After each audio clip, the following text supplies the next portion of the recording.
Life today moves faster than ever. We wake up to an alarm, but what really wakes us is our phone. Messages, notifications, meetings, and urgent tasks appear before we even take a deep breath. Day after day, we keep running to keep up with work, running so we are not left behind, running because everyone else is running. But there is one question we rarely ask. If we keep running like this, are we actually going in the right direction? Many people reach what they once dreamed of: a stable job, enough income, a full schedule. Yet one ordinary evening, they suddenly feel empty. Not because they lack something, but because for a long time, they have not truly been present in their own lives. This video is not about quitting everything and living in the mountains. It does not say you must live slower than everyone else. It only invites you to pause for a moment and ask, if we slow down just a little, what would change?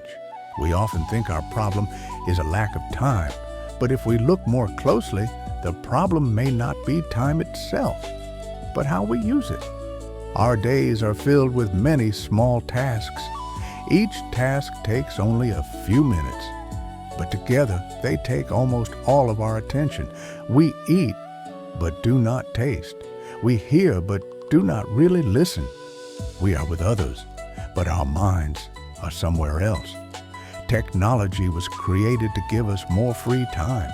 Instead, it filled every empty moment with information. There is no space left for silence, no space for boredom. Yet boredom was once where ideas and self-understanding were born. We are used to doing many things at once, and we confuse being busy with being meaningful. We confuse speed with progress. Our bodies do not make this mistake. They feel tired, they feel tense, they respond with poor sleep, anxiety, and long-term exhaustion. But we treat this as normal because everyone feels the same way. And when an entire society is exhausted, exhaustion looks reasonable. Slow living is not a trend. It is a natural response to a pace of life that has gone too far. When people hear slow living, they often resist. They think of laziness. They fear that if they slow down, they will fall behind. But slow living does not mean stopping. It means not running without direction. There is a big difference between laziness and being selective. Laziness is not caring. Slow living is caring deeply. So you do not waste energy on what does not matter. A person who lives slowly does not do fewer things. They do fewer meaningless things. They still have goals. But those goals are no longer built on self-destruction. They are built on a sustainable pace. Think of a marathon runner. No one wins a marathon by sprinting from the start. The winner is the one who understands their breathing and keeps it steady to the end. Slow living is the same. It does not reduce ambition. It simply allows ambition to survive. Long before smartphones, people already lived in hurry, and they were already tired because of it. Epicurus, an ancient Greek philosopher, saw people chasing more than they needed: fame, money, recognition. He noticed that the more people want, the more anxious they become. Fear of losing grows faster than joy of having. Epicurus taught that lasting happiness comes from simple things that are easy to keep: a modest meal, a safe home, a few close friends for honest conversation. When desires are limited, the mind becomes free. Centuries later, Seneca, a Roman philosopher, saw a different problem. People did not lack resources. They lacked time for what truly mattered. He said life is not short, but we waste much of it. We waste it on unnecessary worries, on busy activities that lead nowhere. Seneca believed a hurried life is a half-lived life because there is no space to think, to feel, or to choose wisely. In the East, Lao Tzu observed nature. He saw that everything works perfectly without rushing. Trees grow in their season. Rivers flow without force. He called this Wu Wei, not doing nothing, but not acting against the natural flow. When people try to control everything, they become exhausted. When they know when to act and when to wait, they go further. Aristotle, another Greek philosopher, spoke about balance. He believed humans flourish when they live in the middle, not in extremes. Not too little, not too much. Above all, he valued contemplation, because only by stopping to think can we understand why we live. 4 thinkers, 4 cultures, 1 shared warning. Too much speed makes us lose ourselves.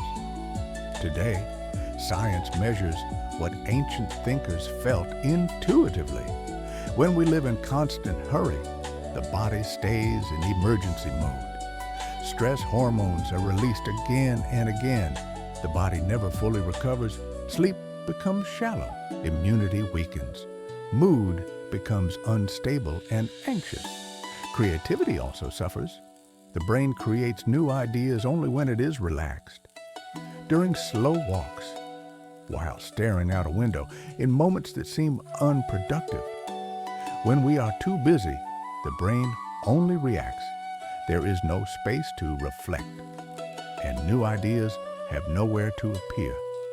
Decision-making becomes worse. Every small choice uses mental energy. By the end of the day, we choose what is easy, not what is right. Slow living does not make us less effective. It returns us to the level of effectiveness humans were designed for. Slow living is not just a feeling, it is a way of structuring life. First, it means wanting less, not because we cannot have more, but because enough is enough. When desires are not endless, the mind feels lighter.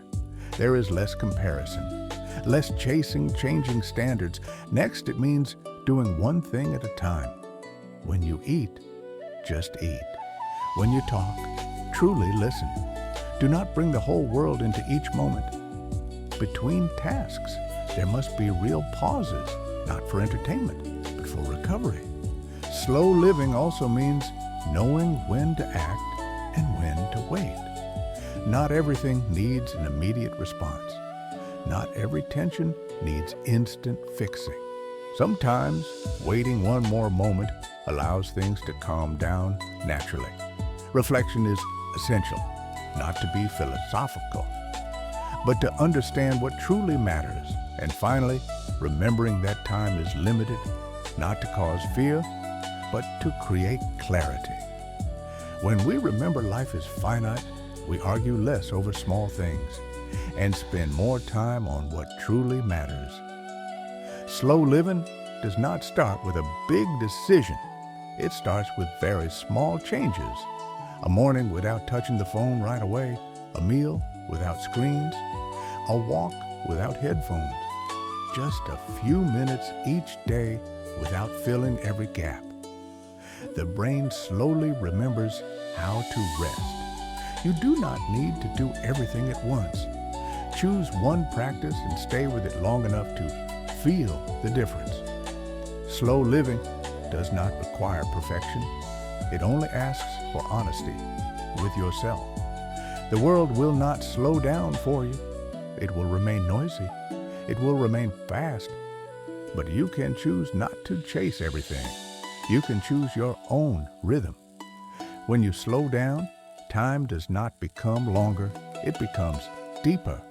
And in that depth, you are not just existing. You are truly living. If there's one thing to take from this video, let it be simple. You do not need to live fast to live well.